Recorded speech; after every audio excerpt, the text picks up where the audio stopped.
I wanted to show you a fall look that had a little bit of drama to it, but not so much that you couldn't wear it during the day. And I think I accomplished that today. I've been showing a lot of easy, everyday, natural looks lately, which is a good look to have in your back pocket, but I know I like to have a more dramatic look that I can wear during the day, but it's not so dramatic that I have to wear it at night, and I think that this accomplishes that. This is actually a good look for those of you with downturned eyes or hooded eyes that have a problem dealing with eyeliner. You actually get a nice lift to the eye with this look, and the only liner that I have on is right against the lash line. If you're not subscribed to my channel, hit that subscribe button. I'd love to have you here on a regular basis, and a thumbs up if you like this video. The palette that I am using to get this look today is the Sigma Warm Neutrals palette. They sent me this earlier in the month and I used it in a video and you guys really like that look. It's got some great fall colors in it. They do have a new palette, the Warm Neutrals 2. I'll link both below. I don't have that one, I just have this one. And I did a different look today, but I think this accomplishes what I wanted it to.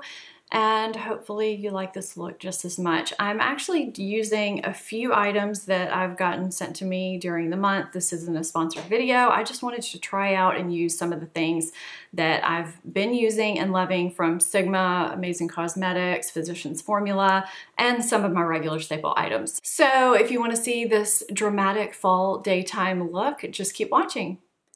I am mixing Too Faced Born This Way and Peach Perfect today. I love the finish of Born This Way. It's more luminous on my skin, but it doesn't last that long without getting shiny on me, maybe, I don't know, 5 hours or so. And the Peach Perfect helps it last longer and stay shine free, and the finish of the two just looks really beautiful on the skin. I'm putting those on with my Sigma F80, which I really am loving. My camera was not recording when I put my primer on this morning. I used the Amazing Cosmetics Anti-Aging Face Primer, which is a really nice hydrating primer. I think for combination to dry skin, it would be really great to use, especially in winter. And as usual, I used my Milani eyeshadow primer on my eyelids to keep my eyeshadow smooth. And it's what I use pretty much most of the time. I'm also using the Amazing Cosmetics Velvet Mineral Powder Set for my entire face. I think this is a fantastic powder and I've pretty much been using it on the daily to set my face in some way. Right now I'm about to use it under my eyes with my Sigma E40. I have been using this brush for, gosh, has it been a year now for my transition shade, but you can use any fluffy powder brush to set your eyeshadow primer with a loose powder or a neutral shadow. I've been using Amazing Cosmetics concealer for many years. I think it's a great product. I'm taking the shade Medium Golden today to spot conceal on my face with my e.l.f. concealer brush, just where I need it, lightly. You don't need a lot of product. A little goes a long way. And I'm now taking my Tarte CC Corrector and I'm correcting under my eyes. Again, just where I need it. With correcting, you just dab it where you need it, where the dark parts are. And I'm taking the light golden shade. You can see the difference in the two shades right there on the back of my hand. And I'm also dabbing that where I need it. And I'll spread that a little bit more so than I did the corrector.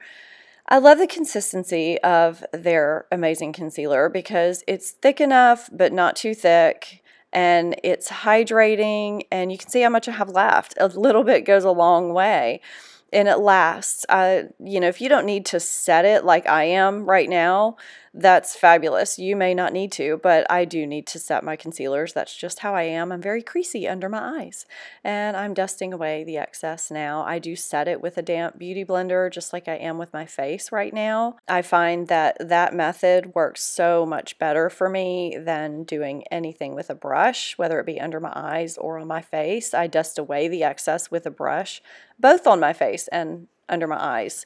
I do have a video with a method on that, and I can link that for you. To contour, I'm using Charlotte Tilbury's Bronze and Glow and the Sigma F40.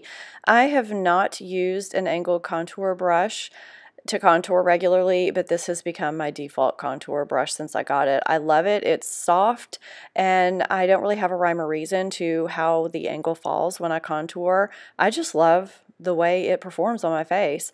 I sometimes manipulate it on my nose contour when I do a nose contour. I don't always do that.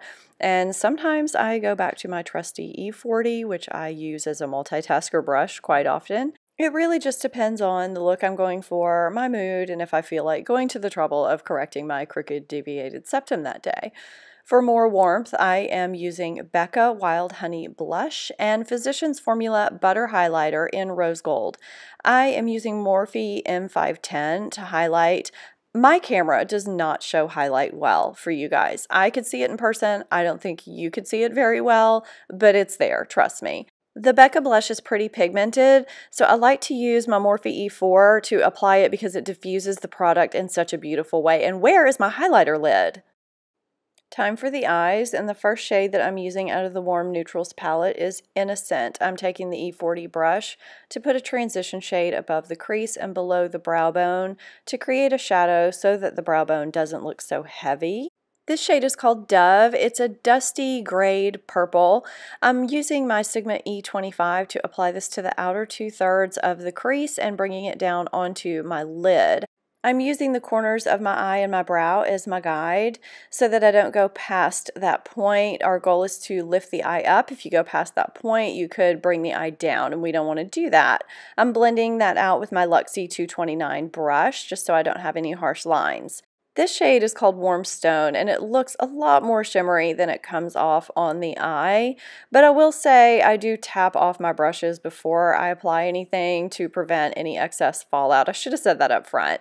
I'm taking my Sigma E30 pencil brush, and I'm pretty much drawing a sideways V on the outer third of the eye and just bringing it in. And you'll see that as I go, I assess the eyes to see if it's being applied evenly on both sides. My eyes are not symmetrical, and if you're like me, you know, this is just a good thing to do. And I'm blending this out along the edges with my Luxie 229 brush that I used earlier. The shade Fawn over on the left is such a pretty silvery taupey shade that I think would be perfect for a nighttime look, but since it's daytime, I'm going to go with the shade Balanced over on the right, which is a really pretty beigey warm shade with a little bit of sheen to it. I'm taking the Sigma E55 to press that onto the inner 2/3 of my lid, and I'm actually taking my finger for a little bit more intensity. It just helps to use the finger sometimes if you want more intensity. And I'm blending it out with that same Luxie 229 brush. So I'm assessing it and realizing I want a little bit more something. So I'm going to try the shade Optimistic, which is a muted rosy reddish pink, and I'm going to place that in the center of my lid using that same Sigma E55. And we'll just see how this goes and if it gives me what I want. I'm deepening up the outer third a little bit more with the Warm Stone, and then I'm going to blend all that out.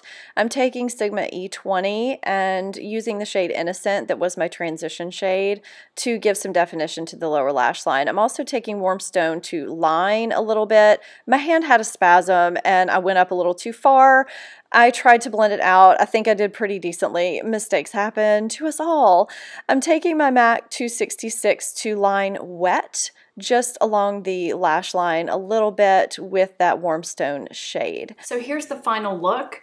It is a little bit different than what I had on in the other video because I think that I did the silver on my lid, but since this is a daytime kind of glamorous yet wearable fall look, I didn't really want to do silver because it's not as wearable for daytime, but you know, I think this is perfectly wearable and it has some warmth to it, but still has, you know, the plums and everything that's going on that is appropriate for fall. The mascaras that I used are the poor Maybelline Colossal that has no label because I use it as my base coat all the time because it's waterproof and it holds my curl. And then I'm using my travel size of Benefit Roller Lash, which I kind of like because it separates my curl and gives me some volume and length.